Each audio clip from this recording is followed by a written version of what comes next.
Our next presenters are Unger from the School of Professional Development and Kelliann Flores, also faculty in the School of Professional Development. And Linda is the Associate Director of SPD Online, and she brings a wealth of experience to Stony Brook in instructional design, educational technology, and a lot of energy and vision for what she does in her work.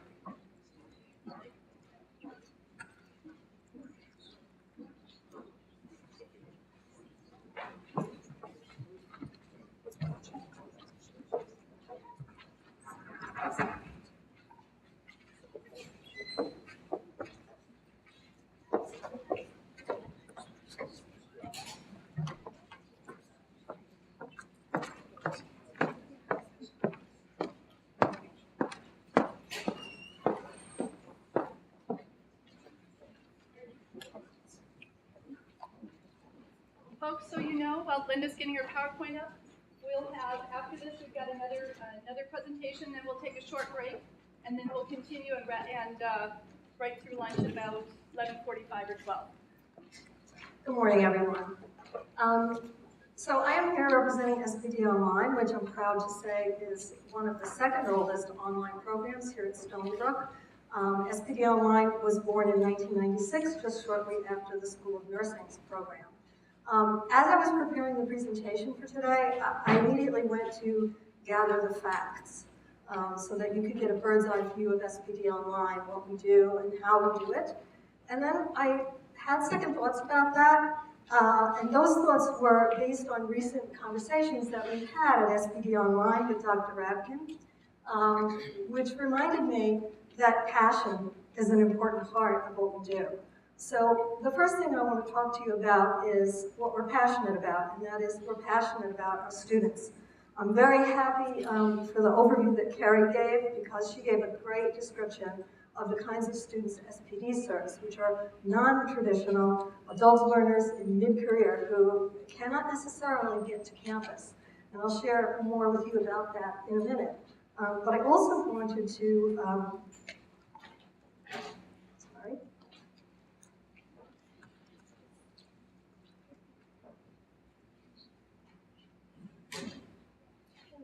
not working.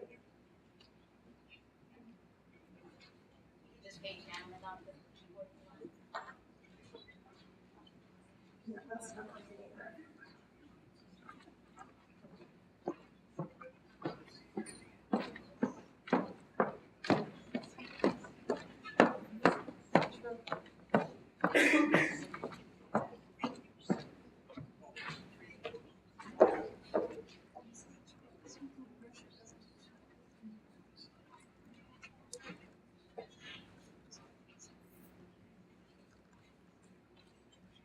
Technology is great when it works.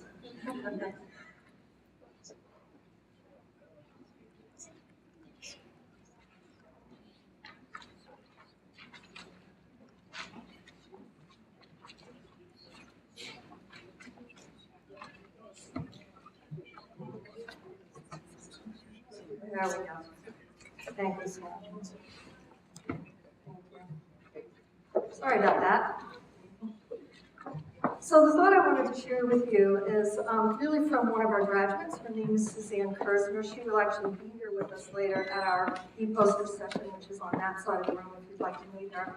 This quote comes from Suzanne's commencement message, which she delivered in 2007 at SPD Online graduation when she was conferred with a Master of Arts in Liberal Studies. Clearly, life got in the way of education for Suzanne. But she was able to go back to school in her mid-50s. She completed her master's degree at SPD Online. Not only that, but she went on to pursue Stony Brook's Master of Fine Arts degree, which she completed in 2013, and is about to publish her first book, which is called Radium Days, which has already received lots of accolades. So we're very proud of Suzanne, and she is an exceptional student, clearly, but what I wanted to make clear is that our mission at SPD Online is to serve students particularly like Suzanne. They're non-traditional, as I said, graduate students, adult learners, part-time graduate students who need access. And I'm very happy that Carrie mentioned that as well, access. So SPD Online was born in 1996 with a handful of online courses. It seemed a natural extension of our mission, SPD's mission, which is to serve adult learners. And later today, you'll hear from our keynote, Carrie Hatch, that there are nearly 11 million, this astounds me, such underserved adult learners in New York State alone. The critical point that I want to make to you is that online learning is not just about convenience or flexibility, which people often assume. It's about that too, but it's really about access. And by the way, there are two other very notable graduates of the Master of Arts in Liberal Studies at SPD Online. One is the late Dr. Aaron Podolevsky, who was the president of Buffalo State, and the other is Dr. Michael Nitta, who is a nationally acknowledged authority on strategic planning and assessment at colleges and universities. So here's the data that I promised you when I started. This is basically the fast facts about SPD Online. As you can see, we have quite a number of matriculated students, and by that I mean students who are matriculated as online students. We also have a lot of on-campus students who take online classes. The greatest amount of growth in SPD Online has occurred since 2005. So we now have 7 fully online degree and advanced graduate certificates. They include the Master of Arts in Higher Education Administration, which has an accompanying advanced graduate certificate. The Master of Science in Human Resource Management, which also has an accompanying advanced graduate certificate. The Master of Arts in Liberal Studies, which primarily serves K-12 teachers in need of professional certification to continue teaching in New York State. We also have an advanced graduate certificate in athletics coaching, a postmaster's advanced graduate certificate in educational leadership, which leads to certification for teachers who want to become school building and school district leaders in public school settings. The most compelling piece of the data that you see on this screen right here, for me personally, is where you see the red arrow, and that is the percentage of students who are out of driving distance of Stony Brook. I define out of driving distance as 40 miles or further away. And if you live on Long Island, you know that 40 miles with Long Island traffic is quite a breach. So these are the students who we seek to serve. Our delivery mode is Blackboard, so it's fully asynchronous. Also want to mention our assessment endeavors. Last year, we conducted an assessment using the Quality Scorecard for Administration of Online Programs. This is sponsored by the Sloan Consortium, and it really focuses primarily on how the program is administered. Do we have adequate and robust student support, as well as faculty support, which I'll also talk about in a minute, and how we keep things running smoothly so that students and faculty who are at a distance don't feel disadvantaged by the fact that they're at a distance. Another recent assessment event has been with TLT, thanks to Patricia's Assessment Academy, which we began, myself and my assistant dean, Carolyn Jankowski, who's sitting right back there. We conducted this from January to May of this year, using our Master of Arts in Higher Education as the starting point. We're continuing with that, so it's going to be an ongoing process. We'll then have a cycle where we begin to look at the other degree and AGCs as well.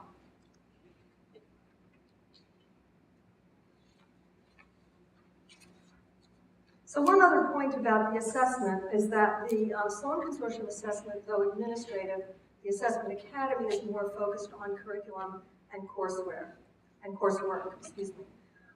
So user support. User support is really a critical piece of running a fully online program because you don't necessarily have students who can come to campus when they have a problem that they have to solve. Our student support is very robust. We work with all of the other departments on campus to make sure that our online students have whatever they need. We conduct live orientation. My colleague, Jack Malone, who's sitting here to my left, does live orientations in the evenings for our students, as well as lunch hour. for those who can't do evenings.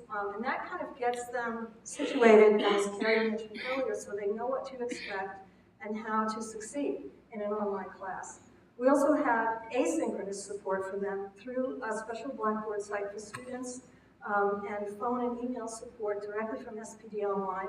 That's provided by Christy Arnold, who's standing in the back of the room timing me right now. And in addition to our weekday phone and email, we also have support for students on evenings and weekends. This is really critical because most of our students are doing their coursework in the evenings and on weekends. And thanks to Chuck, we now have SLN Help Desk for weekends. We do check ourselves as well, and I want also to mention that we get great support, great backup support from TLT, Chuck, from your staff, in Diana Voss, Jennifer Jasmine, and also Mark Carroll, who answers his phone when I call him at 10 o'clock on a Saturday night to say Blackboard is down. So we really appreciate the backup support that they provide to us. I want to also tell you a little bit about our faculty support. We train faculty in a 4-week immersion training, meaning we put them into Blackboard as if they were students so they can see what it's like from the student side, which is frequently an eye-opener. We do this in conjunction with the pedagogy of best practices for teaching online. So they're actually kind of learning on 2 tracks simultaneously in this 4-week immersion experience. We provide them with a course template so they can get a jump start on building their Blackboard course site, which, yes, we don't do it for them. They have to do their own Blackboard course site. But that template is aligned to the Quality Matters rubric, which comes out of a FIPSI grant with the University of Maryland Consortium for Distance Learning. We also provide them with one-to-one coaching throughout the term so they know that this is a particular person who's going to answer his cell phone whenever they call, or at least within a few hours of whenever they call. Because again, many of our faculty are also working primarily evenings and weekends. And then we try to debrief with them as well after their first and second terms of online teaching so they can reflect on what went well, what might need improvement, how we can help them do better. And with that, I want to introduce my co-presenter, who's Kelliann Flores.